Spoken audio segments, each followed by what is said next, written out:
Okay. That would be helpful.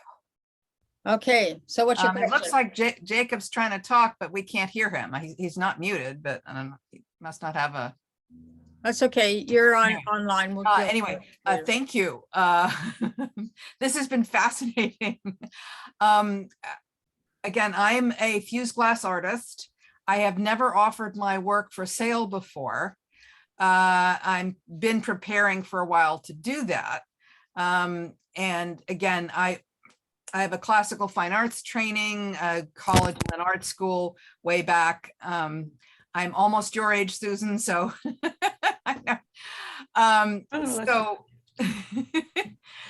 at the moment, a number of things happened. I mean, I was preparing to do some art festivals about 5 years ago.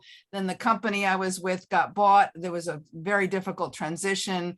And then a few months after that, my wonderful husband got seriously ill. He was ill for 3 years and he died a year ago, June. So, sorry. My whole life has changed completely, and I've been, and the company I was with that had acquired the other company, 4 years earlier, they let me go less than 7 weeks after my husband passed away. However, they gave me a very good severance package, which gave me some breathing room because I was going to ask them for some time off anyway. But that's done a few months ago. I've been on unemployment and I have this body of work because of COVID. Bullseye Glass wasn't doing in-person workshops anymore. So I was able to actually use their open studios. So for last winter, late last fall and last winter, I was there 2 days a week in Emeryville doing new work to generate enough body of work. Then I got scared about finances and I got my resume together and to get back into the work I used to do in business to business, sales and business development and manufacturing. And that I can't do that. I've had interviews. I had one top executive tell me, Caroline, you would be bored in 6 months doing this. Caroline, I'm going to stop you. I want you to ask one question, what you want us to help answer you. Your challenge right now. Suggestions on, I'm about to get my website up and I'm trying to find my audience that will pay the thousands of dollars that I need for this work to make a business, because the materials, time, effort to do it, this is not an Etsy business. This is a higher level, different kind of business. So I'm looking for audiences positioning. I mean, I've identified 3 audiences, but I'm open to suggestions. What 3 have you identified? High-end interior designers, glass art collectors, and the corporate market. Good. That 3 really good markets, especially in the Bay Area. Yep. And I want to do it that here. Yeah. Is so good. And I would say across the bay, go to the peninsula and really see if you can get in front of, and that's what we'll have to figure out exactly how, but in front of the Googlers, the folks at Facebook, the Asana, those people are your clients. They are young, they're millennial or Gen Xers. They have lots of money and they are spending it on the stuff that they love. And I can see behind you that your style will appeal to them and it will work in their, I mean, their homes are huge. Their homes are like 20,000 square feet. Even in Palo Alto, they're like 10,000 square feet. I mean, that's a lot of house. Yep. And they want things in it that make them happy and resonate with them. And so it's all about getting in front of them. When COVID when this pandemic is over, one thing that has worked really well for some artists that I know that are of the caliber that you are, that are dealing with very high-end fine art. They do, this is crazy, but it's like they do home shows, like Tupperware parties. I mean, it's like, but Seriously? seriously, You know artists who've done this? I I'd love to do. talk to them. Painters who, Yeah. I mean, where I live, it's very arty with huge art community, but it's rural and there are not a lot of wealthy people. It's small town, so there's wealthy people here, but they're few. It's not like Silicon Valley where everybody has disposable income. So the people here go to the valley, and all it takes is one wonderful client who will have you in their home and invite their friends and kind of do the kind of stuff that Lakshmi's doing. You know, make it an event where they meet the artist and where it's like a salon where they can talk to the artist and where they can see the artist's work and they can find out about your story and the story behind your work, and you make that personal connection. They end up buying your work or commissioning you to do more. And it's like targeting those people. It's not that, you know, it's not that your next door neighbor isn't a nice person or your best friend, but they're not where you want to have your artwork shown, in their living room.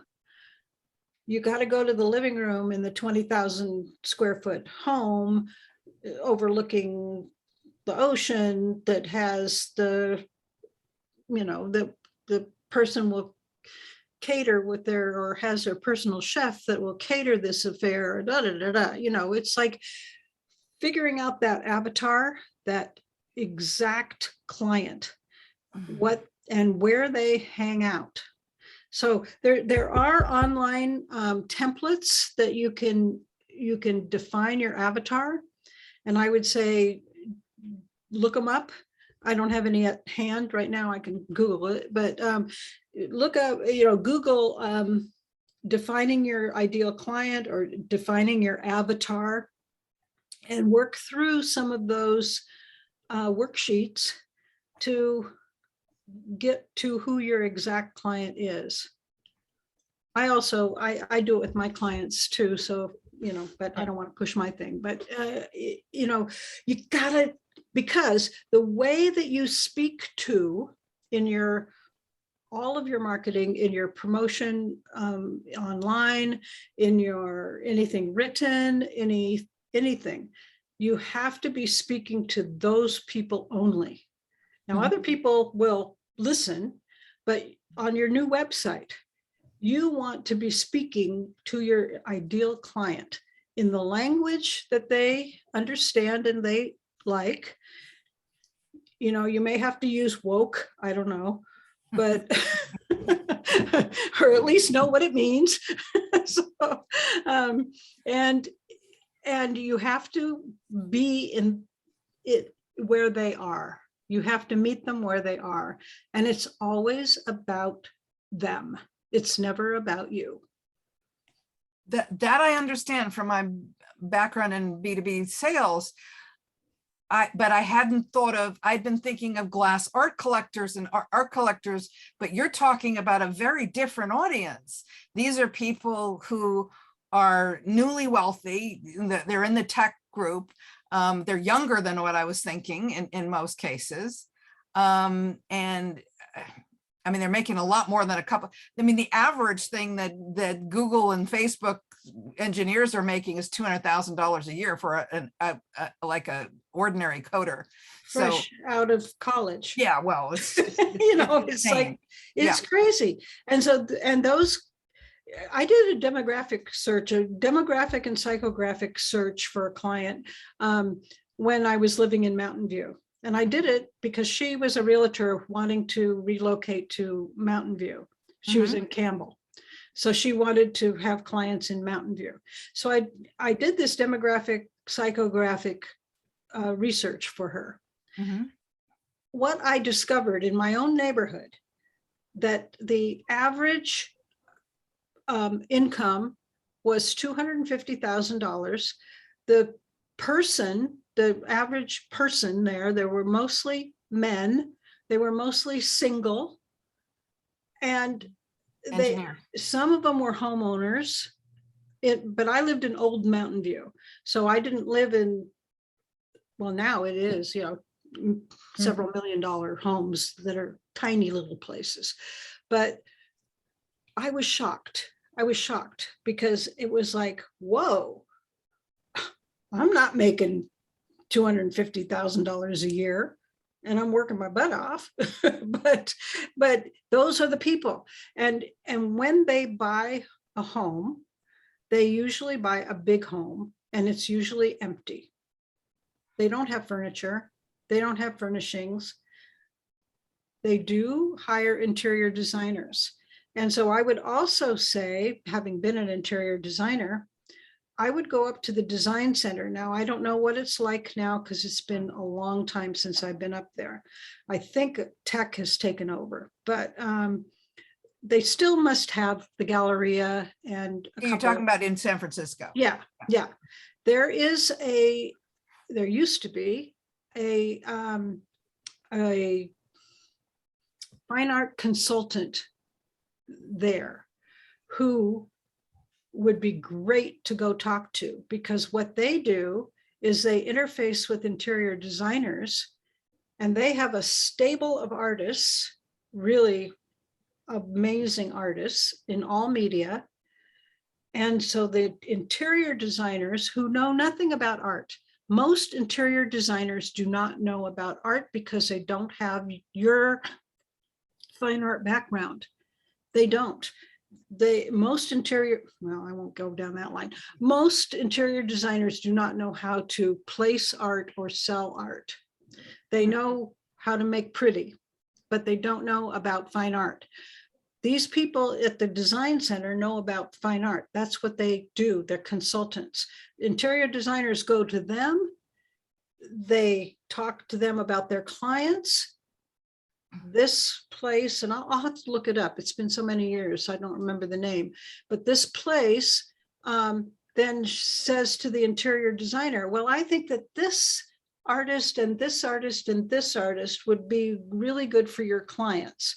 Would you like us to bring some pieces to your client's home and show them? And so you're partnering with them. And the artist. Yeah, I'd have to find out what kind of piece they take. Because I know interior designers probably take 10 or 20%. Galleries take 50%, which I consider insane, but there we are. Yeah, you just have to price your stuff higher. Yeah. That's the thing. If 50% of 1,000 is 500, well, 50% of, you mark your pieces up to $2,000 or to $5,000, and who cares if 50% goes to your people who are actually selling? If you're getting enough, and the thing is, and I've get enough. Yeah, how I sell for 3,000 to 5,000, or it's not. It doesn't make a business. Yeah, you've got to think business. You've got to think business, and then find the clients who will support your business. But this is, I didn't know there was such a thing as a fine art consultant to interior designers. I actually did that for a while because I thought, whoa, what a great niche. What a great niche to have when you know about art.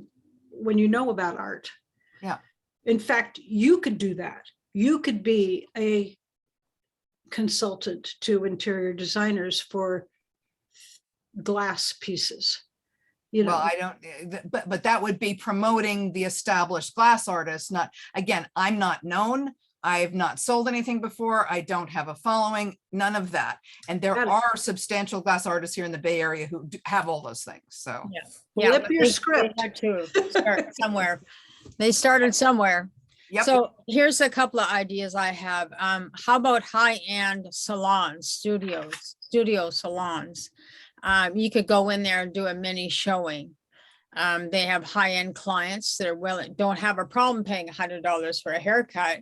And they might be looking for a great art piece, but it's introducing yourself to this space, and then they know more people and they know more people. But Caroline, we all start somewhere. So you have to just start, not say, well, it's a big, yeah, you're right. It is, I sold, how I sold a lot of my artwork.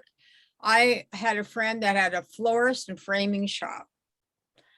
I put my pottery in there, and she sold a ton of it, and wouldn't be something that I would think of. And then she would have, this is way before COVID, but then she would have a art show outside her building like once every 6 months, and anybody was welcome to come.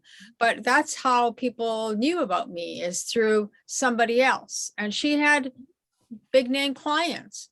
But, so we all start somewhere. But anyway, these are just ideas, whether you embrace them or not, it's up to you. No, but that's fascinating. I hadn't thought about the high-end salons, and also I would think high-end florists kind of things too. Yeah, you might just have to put a couple of pieces on display, but that's okay.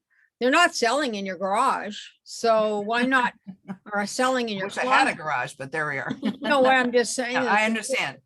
So why not put them on the wall on some of these higher end stores? I mean, whether they buy it from you or you place it on consignment, but you have your written agreement, and put it on display with your name on it, or go in there and say, hey, I'd love to have a mini art show in your salon. Would you be open to that? They'd be more than happy, because in that way their customers, they're identifying you, but also that you are giving their customer more value. So, you could do a high-end salon. You could do like a higher end florist shop, maybe. It depends, or maybe you have smaller pieces for the florist shop or something. Well, these tables are relatively small, and it's 15 by 18 or 17 by 17. And the interesting thing is about the glass tables, because those are metal bases, they go outside, so they can be on a patio in this climate. People have lots of outdoor living as well. Yeah, so like as Susan already suggested, a couple of things that you could do. So you have to think outside the box. You may not thought my idea about building a list is silly, and I'm not. I understand that completely. I just, I understand that you don't. Yeah, everything takes time. We start somewhere. We all start somewhere. So we just have to decide, like she said, a marketing plan. I always just say marketing plans rather than business plans. Business plans are great if you're asking for funding, but if you're not looking for funding, then maybe just do a simple marketing plan, which is just, who, what, when, where, why. And that's your marketing plan. And then that'll guide you to what you want to do next, and where you want to go. And as far as avatar, I posted a link to a YouTube channel. The guy is Donald Patterson. He's a branding expert, but he gives another great ideas about it's more about his website stuff. But you have to decide who your avatar is going to be. And maybe like Susan said, she has some services that will help. I'll have to check with you, Susan, because I hadn't heard. I know Ideal Client. I've done that many times before. I was a marketing consultant once many years ago, right. But I hadn't seen the term avatar used in this respect. Yes. Well, the avatar is who you are going to go after. Right, your ideal client. Artwork. Yeah, I get. I just ideal client. Heard the term avatar used for ideal client. I guess that the idea of avatar evolved out of niching down, niching down to so fine a point that everything about that group as one person. So everything, and you create a persona or an avatar of your exact client. And that way, when you write or when you speak or when you have colors, I kind of give an example sometimes of Hermes, the brand Hermes, and the brand Target. Totally different market. And the way that Hermes presents their website and the way that Target presents their website, totally different, because the avatar, the buyer for Target and the buyer for Hermes are totally different. Your client is the Hermes client. Absolutely. So I would go onto Hermes website and I would look at what they're doing. I just went on the other day because I go on frequently, well, like a couple, once a year, to see what they have done that's new. And the language that they use and the price points. I mean, we're talking about, $10,000 for a wallet.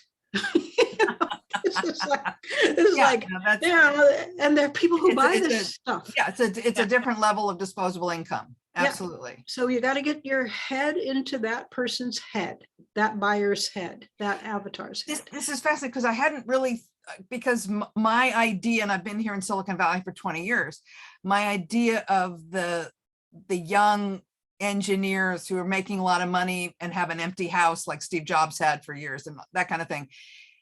I thought they wouldn't be interested in art because they have empty houses. They're never there. They don't care. But there must be some of them that do, That's right. And I think that even now that we've been in lockdown, being and working from home, Google has, what did I read? 60% of their sales or their employees are working remotely now. So we're in our homes, we're in our environment. So where white walls didn't make a difference when we were not there very often, now they make a difference because we want to surround ourselves with stuff we love. So that's where how you got to think. I just had another great idea. At least I think it's great. Wisdom 2.0. I'm sorry, what 2.0? Wisdom 2.0, big giant conference. They now do them 3 places in the world, but they originated in Silicon Valley. And so they're having their San Francisco conference. They're hoping to have an in-person conference in 2022. I went to Wisdom 2.0 in 2012. I went to San Francisco and to New York. The people who come to this conference are mostly Googlers, Facebook people, those companies, those big young tech companies pay for their people to go. And so to get in, it's like $2,500 to go to the conference. And so it's filled with thousands of these people. And what they did in 2012, I don't know if they're doing it now, they had artwork on the walls of I can't remember which building it was that they had the conference in. They had it at Moscone or they had it someplace else? Someplace. It was I think it was I can't even remember. But they had artwork at the conference and they had artists schmoozing with people. And they also had people like Ariana Huffington schmoozing with people. And, I met all kinds of incredible people, but that's where they go. So they'll be there. So I would look up Wisdom 2.0, connect with Soren, Soren. He's got a weird last name, Gortenheimer or something like that, but you'll see him. He's like the head honcho of Wisdom 2.0, and find out if they have anything going with artwork. And it might even be if you can come up with a way to present, present to the conference is on mindfulness in business. That's really the focus of it. But art can, having art in your life enriches your life. Mhm. And that would be the pitch to have to him about how you can bring that to those people who are going to be at that conference. That'd be interesting to see if that, and that's still going. You said there's. Yeah, there's- I just got the email a couple days ago that they're going to try to do a 2022 one in San Francisco. So Fascinating, because I remember hearing stuff years ago about Web 2.0 and all that stuff. And of course, Salesforce has a huge conference, and there's all the developer conferences and all that stuff. yeah, and this one, the whole thrust of it is mindfulness. Wow, Mindfulness, fascinating. compassion, you know, And Facebook and And- Google pay for their people to go. All they right. do, they Yeah. do. Yeah. It's So pretty here's- amazing. Yeah.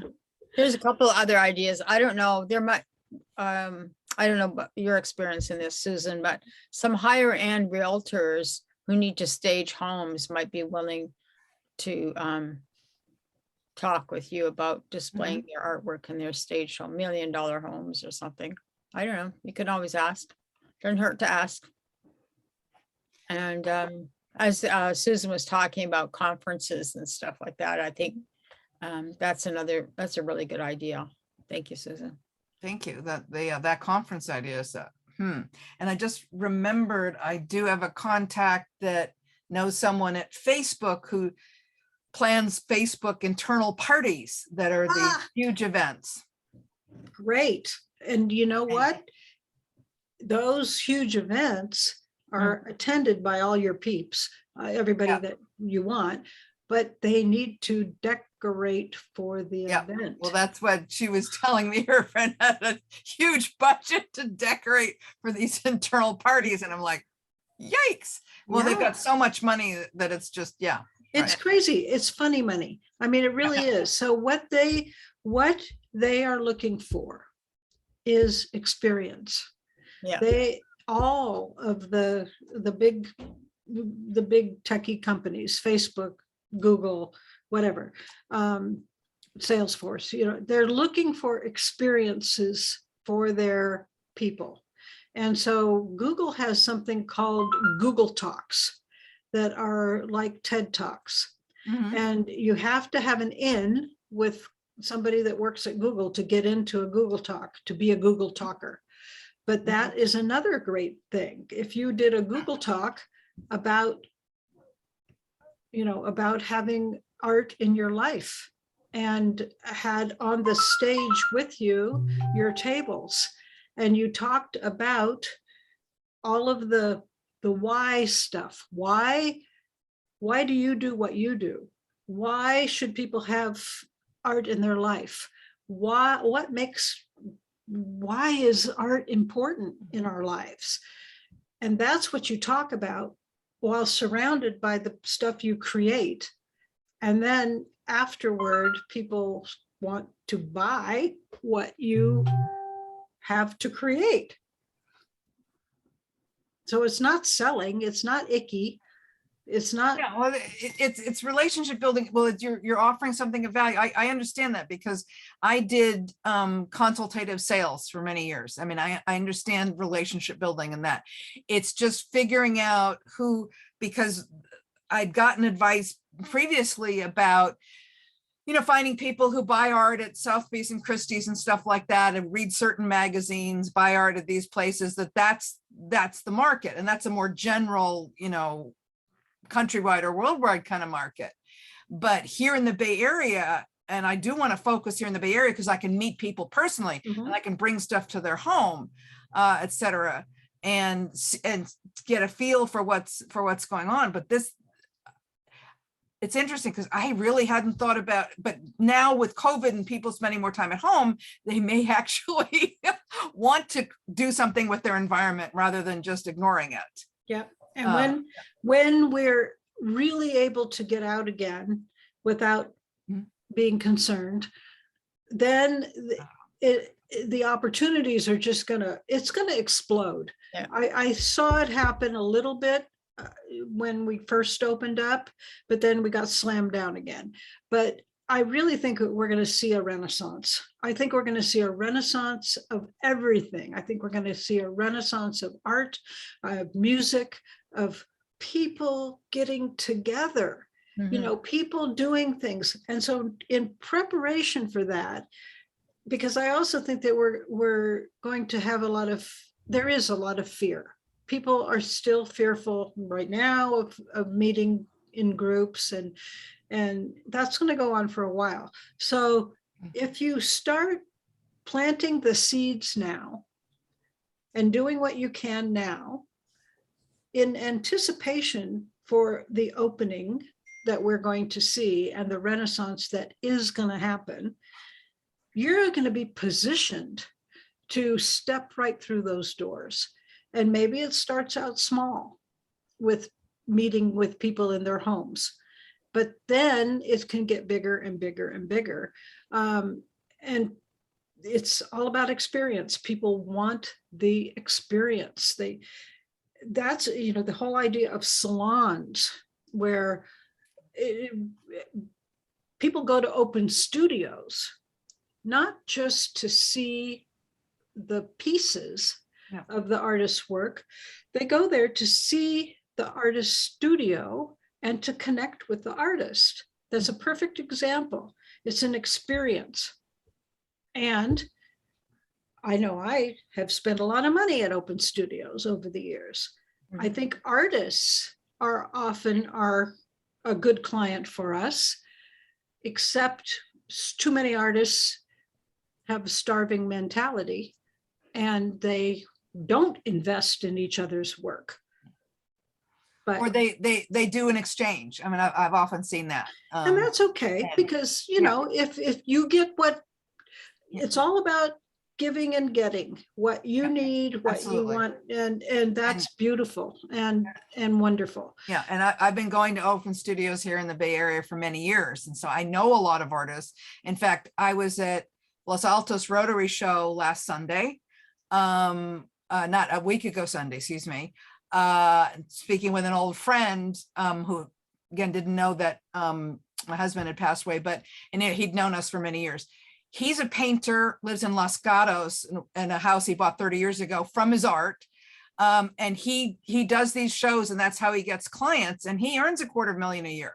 Yeah. As an artist. Being an art in the park is but he's established, and he's established this over a number of decades. So right. he's got a whole way of doing it that works for him. But he meets people at the shows because he's big abstract paintings, and then he goes to their homes and discusses what they want. And if he doesn't have something ready made, then he makes something for them, et cetera, et cetera. Right. So, yeah. And he's smart because he's going to Art in the Park in Los Altos. He's probably going to the one up on Skyline, that one. Kings Mountain is virtual again this year. A lot of them are not doing it. Yeah, this year. Palo Alto Clay and Glass is in September instead of July because of this year. So, but they also, a lot of them are doing online somethings, but but you can't make the connections. But my point is, he is not going to the Mountain View Art and Wine Festival. Right. No, those because it's not his clients. It's not his clients. He knows where to go, where his avatar lives. Well, I applied to Palo Alto Clay and Glass this year. Can we sorry, close it out? Because we've got other people we want to. Of course. Sure. Thank you so much for almost Susan and Marilyn. And Susan, I will be in touch with you. Yeah. I was also going to say, Caroline, if for any artist that finds it difficult to do the marketing on themselves, is to hire a VA, and then they can do all the marketing, the list building and doing all that stuff for you, or the grant writing or whatever. You can hire a VA to do all that stuff, even if it's just 10 hours a week. And the average rate is between, I don't know, $20 to $40 an hour. But for that time for them to do all that work for you, and you can focus on other things. that make Absolutely. it But different. how do you find a good VA? Well, I do Marketing have a is- link, but I have to go get it. I don't know Okay. where it is right now, but I could post it or Oh, later. thank you, because finding the right VA is really important. I Yeah. mean, it's a lot of people trying to do this now. Yeah. Yeah. Thank you. Okay, great. So, thank you for sharing so much, Caroline, because I'm sure that it brought up a lot of stuff for Lakshmi about her mandalas and how she could, now also participate in the conference and things like that. And she wrote an interesting point about what an avatar, in Hinduism, it is the incarnation of a Hindu deity, Mhm. as a concept of philosophy, often in a person. So that's really what it is. An avatar is quite often ourselves, but we're just getting really clear about what that looks like, that we want to offer and who we want to work with. Usually it's ourselves, people like us. So anyway, so yeah, so is anybody else that wants to go?